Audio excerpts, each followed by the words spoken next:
अयोध्येतील राम मंदिर बांधून पूर्ण झाले आणि संपूर्ण देशभर आनंदोत्सव साजरा करण्यात आला। अयोध्येमध्ये रोज लाखो भक्तगण श्री रामलल्लाचे दर्शन घेऊ लागले। सगळं काही व्यवस्थित चाललं असताना अचानक राम मंदिरातील करोडो रुपये चोरल्याची बातमी आली आणि संपूर्ण देशभर मोठी खळबळ उडाली। नेमका काय प्रकार आहे हे आपण या व्हिडिओच्या माध्यमातून पाहूयात। नमस्कार, मी अभिजित आणि आपण पाहत आहात प्राईम एक्सपोज। अयोध्येतील श्रीराम मंदिरात दररोज लाखो भक्तगण भेट देत आहेत। प्रत्येक भक्तगण आपल्या रामलल्लाच्या चरणी आपल्या ऐपतीप्रमाणे देणगी देऊन रामलल्लाप्रती भावना व्यक्त करीत आहे। जमा झालेले पैसे इतके प्रचंड होते की ते मोजण्यासाठी राम मंदिर ट्रस्टने मोजणी पथक स्थापन केले। परंतु पथकातील काही कर्मचारी किंवा अधिकारी हे अतिशय योजनाबद्धरित्या राम मंदिरातील पैसा चोरी करत होते। राम मंदिरातील चोरलेले पैसे बाथरूम आणि टॉयलेटमध्ये लपवले जात होते। आता इतकी कडक सुरक्षा व्यवस्था असतानाही चोरी झालीच कशी असा प्रश्न प्रत्येकाला पडतो। राम मंदिरातील पैसा मोजणी पथकाद्वारे जेव्हा मोजला जायचा तेव्हा त्यातील एक जण CCTV कॅमेऱ्यासमोर उभा राहायचा आणि चोरलेले पैसे बाथरूम आणि टॉयलेटमध्ये लपवले जायचे। दुसरी पद्धत अशी उघड झाली की नोटांचे बंडल तयार केले जायचे।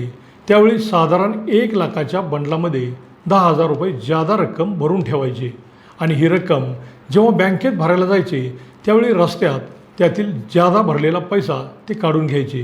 त्यामुळे मंदिरातून आलेली रक्कम आणि बँकेत भरलेली रक्कम तंतोतंत जुळायची।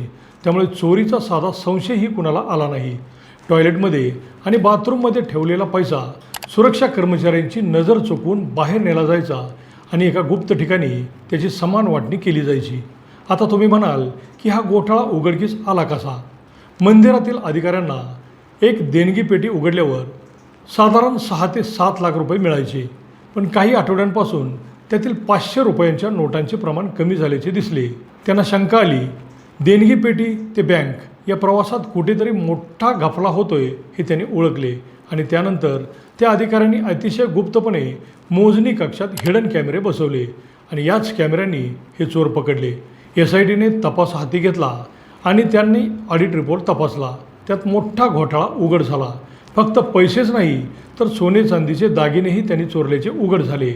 मंदिरातील ट्रस्टच्या अनेक पदांवर विशेषतः मोजणी पथकांमध्ये आरोपी अविनाश शुक्ला, अनुकल्प मिश्रा, लवकुश मिश्रा, मनीष कुमार यादव, करुणेश पांडे, रमाशंकर मिश्रा, सुभाष श्रीवास्तव आणि रामाशंकर यादव उर्फ टिनू यादव असे 8 आरोपी होते। कुणाला विश्वासही बसणार नाही अशा पद्धतीने त्यांनी राम मंदिरातील मोजणी कक्षामध्ये महत्त्वाच्या पदांवर आपापले पै पाहुणे आणि जवळचा नातेवाईक यांची नियुक्ती केली होती। आत्तापर्यंत 8 कोटी रुपयांचा घोटाळा उघड झाला आहे। यातील अनेक आरोपींच्या घरी लाखो रुपये SITला सापडले। हे नराधम रामलल्लाच्या पैशावरच डल्ला मारत असताना त्यांचे हात थोडेही थरथरले नाहीत। अयोध्येतील श्री प्रभू रामाच्या दरबारात उशिरा का होईना न्याय नक्की मिळतो हेही या गोष्टीवरून सिद्ध झाले। आपल्या भागातील अनेक देवस्थानचा पैसा स्थानिक गावगुंड पद्धतशीरपणे लुबाडत आहेत। देवाचे दागिने, यात्रेतील वर्गणी, देवाला दान आलेले सोने चांदी व रोख रक्कम यामध्ये मोठा घोटाळा करीत उजळ मात्याने समाजात वावरत असलेले पाहायला मिळत आहे। तुम्हाला याबद्दल काय वाटते ते कमेंटमध्ये लिहा व प्राईम एक्सपोज चॅनलला सबस्क्राईब करा। धन्यवाद।